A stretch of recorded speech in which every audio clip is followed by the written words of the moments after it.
A History of Pandemics. Part 2. Disease. It's a terrifying prospect, but it has been part of human culture and of all life since the dawn of time. After all, bacteria evolved 3.5 billion years ago, and viruses 1.5 billion years ago, while we modern humans have only been around for 130,000 years. A myriad of infectious pathogens perpetually surround us, causing severe, mild, or even no reaction at all, depending on your health, immunity, and sometimes sheer luck. But when one of these diseases spreads rapidly, infecting thousands, it becomes an epidemic. And when it crosses borders to infect populations in multiple countries and across continents, you have a pandemic. Epidemics and pandemics have occurred countless times in the past, infecting, injuring, and killing millions. They have changed many lives and the course of human history in countless ways. But in the end, humanity has always continued to move forward.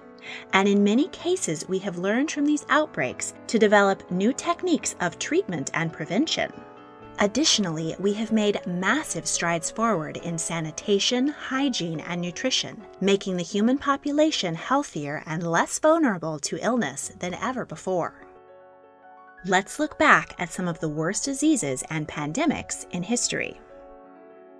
In Part 1, we learned about how Europeans who came to the New World brought with them several devastating diseases, including kokolitzli and smallpox. Native Americans had no acquired immunities to these infections and were largely wiped out, paving the way for Europeans to conquer the Aztec Empire and colonize the Americas.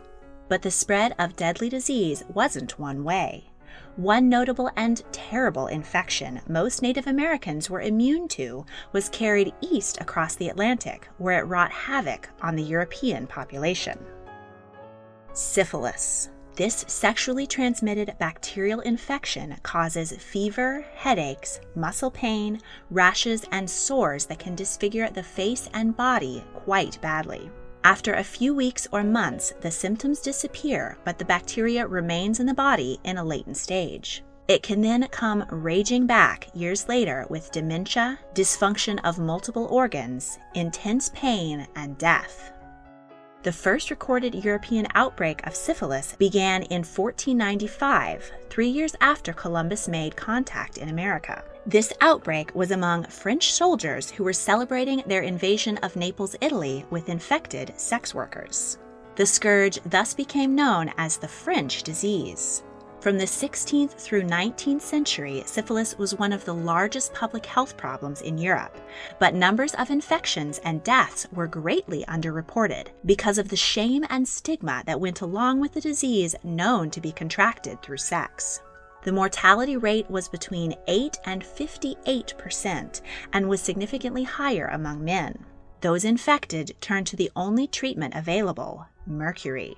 But ingesting this toxin was often worse than the disease it was meant to treat, as it caused anxiety, mood changes, memory loss, depression, tremors, and a host of other problems. The threat of syphilis did have one upside, though. Men, especially those who frequented prostitutes and brothels, began to take precautions to protect themselves, popularizing the use of condoms. To learn more about early condoms, check out my video on the history of birth control. Syphilis continued to devastate humanity until Scottish scientist Alexander Fleming discovered penicillin in 1928. While syphilis is still around today, it can now be effectively treated with antibiotics. The third cholera pandemic. Bacterium Vibrio cholerae attacks the small intestine, causing severe diarrhea, vomiting, and muscle cramps, which leads to deadly dehydration. Untreated, the mortality rate is 50 to 60%. Cholera has its origins in India and has had many outbreaks around the world over the last millennia, but it became a serious worldwide health crisis in the mid-1800s. From the 1840s to 1860s, the more globalized world allowed the disease to spread through Asia, Europe, and Africa via water tainted with the fecal matter of the infected. In 1854, 23,000 people died in Great Britain and 1 million perished in Russia. European immigrants arriving in North America brought the disease with them, killing thousands in New York and other major cities, and along the Oregon and California trails, where as many as 12,000 perished of the disease.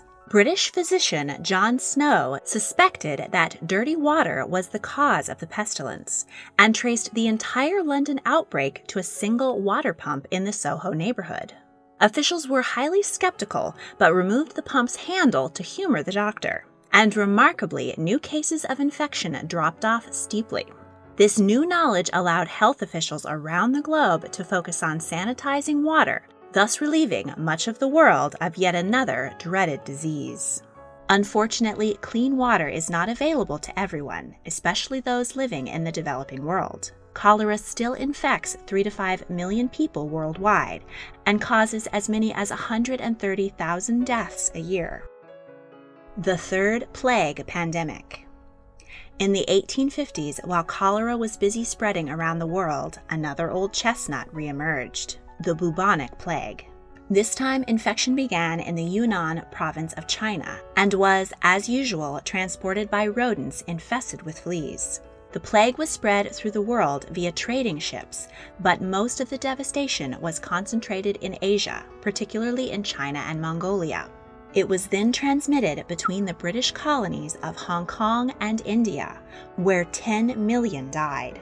The British colonial government attempted to control the pandemic by imposing quarantine, isolation camps, travel restrictions, and by banning traditional Indian medicine.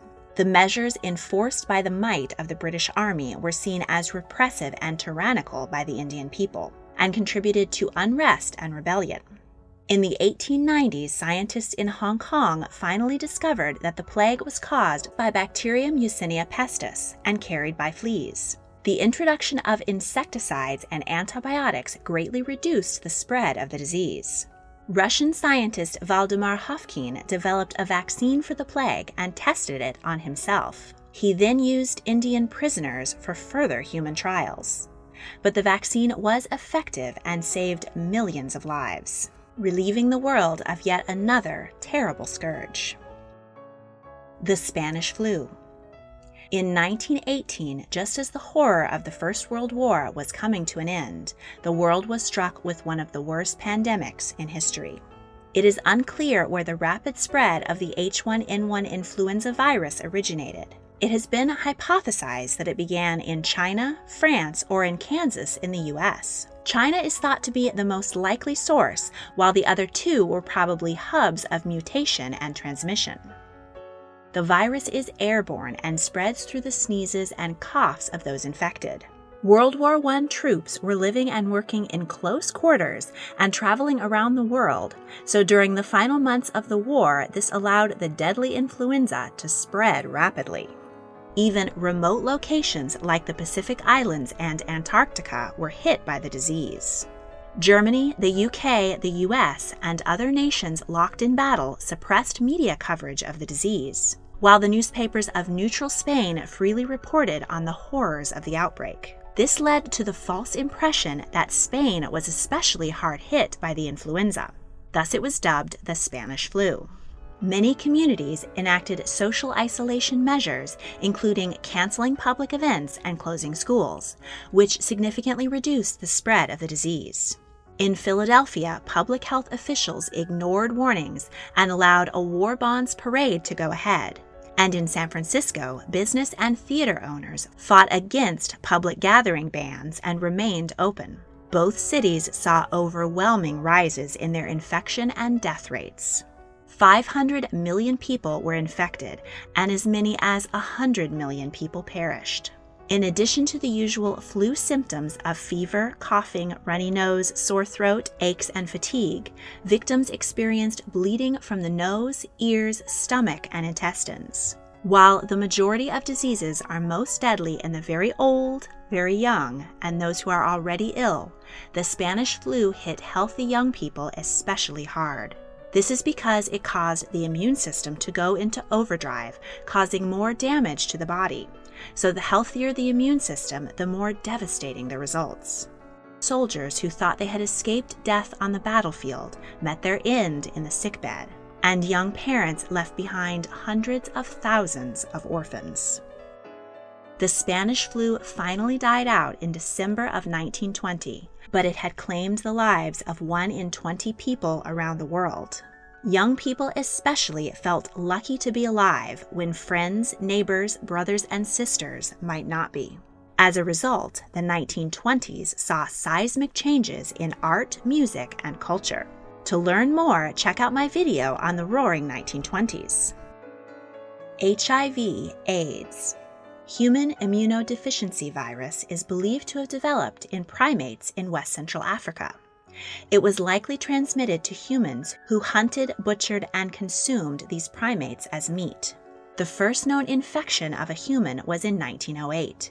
In the first half of the 20th century, European colonists in West Africa built large cities, and many local women had no choice but to turn to prostitution, allowing the infection to spread. Following the Congo's independence from Belgium in 1960, the UN recruited thousands of French-speaking doctors, lawyers, and other experts from around the world to travel to the Congo and fill in jobs left empty by the departing colonial government. While they were there helping to set up the new Congolese nation, many of these experts also contracted HIV, which they then carried back to their homelands. Haiti contributed the second largest number of experts, and it is thought that Haiti became the entry point for HIV to spread to the United States. HIV is contracted via contaminated blood transfusions, hypodermic needles, from mother to child during pregnancy, delivery, or breastfeeding, and most prominently by unprotected sex. Following initial infection, a person often experiences a brief flu-like illness. Typically, this is followed by a prolonged period of no symptoms, during which the carrier may unknowingly infect others. Months or even years later, the pathogen begins to seriously interfere with the immune system, increasing the risk of developing other illnesses such as tuberculosis and tumors. This is why most don't die from HIV itself, but from complications brought on by other infections. When HIV has progressed into the late stages, it is referred to as acquired immunodeficiency syndrome, or AIDS. We know a great deal now about what HIV is, how it is spread, and how to prevent it. But when infections first appeared in the late 1970s, people had no idea why healthy young men in their 20s and 30s were suddenly dying of minor infections and rare cancers. Men who have sex with men are at an increased risk of infection, and HIV spread especially quickly in their community. Unaware of the source and spread of the mysterious disease, it became known as GRID, or gay-related immune deficiency, or sometimes the gay cancer or the gay plague.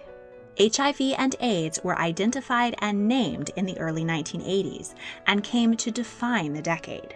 Fear and stigma surrounding the disease led to avoidance, homophobia, and even violence. Other groups were also being infected, including intravenous drug users and people with hemophilia, who were frequently treated with therapies derived from human blood. Throughout the 80s and 90s, fear was rampant as the LGBT people in particular saw their friends and family dying in droves and dreaded a death sentence diagnosis. Hospitals were overwhelmed with cases, and the Reagan administration was particularly callous in their response, or lack thereof, to the crisis. As the government and media spread panic, the LGBT community felt abandoned.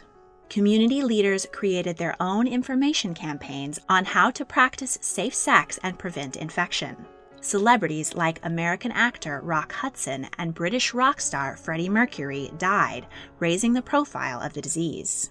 The crisis had a massive effect on the LGBT equal rights movement, as people were no longer fighting for their rights, but their right to live. 3 decades later, 70 million people have been infected with HIV, and 36 million have died. But education about HIV has gone mainstream, and the stigma has been reduced. A diagnosis is no longer a death sentence. Antiviral drugs and other therapies allow those living with HIV to survive as long as those without, and scientists report being close to developing a cure. though infection remains rampant in sub-Saharan Africa, where prevention education and treatment is still decades behind the developed world. Throughout history, there have always been diseases and pandemics, and there will likely always be. While that is a terrifying thought, humanity has thankfully taken massive strides in science, healthcare, and education, often as the direct result of the pandemics of the past. We have significantly improved hygiene and nutrition, making the human population healthier and stronger than ever before. Thus, we are far less susceptible to contracting and spreading infection, and far more likely to survive if we do. Neolithic people could expect to live to their mid-20s, and by 1900, the world average life expectancy had reached only 31 years of age. Lives were short, and infant and childhood mortality particularly high, in great part because of human vulnerability to infectious diseases.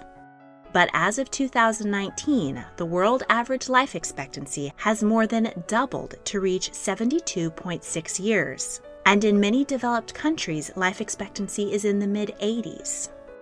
While we will likely never be free from the fear of infection, we have more tools than ever to fight against it.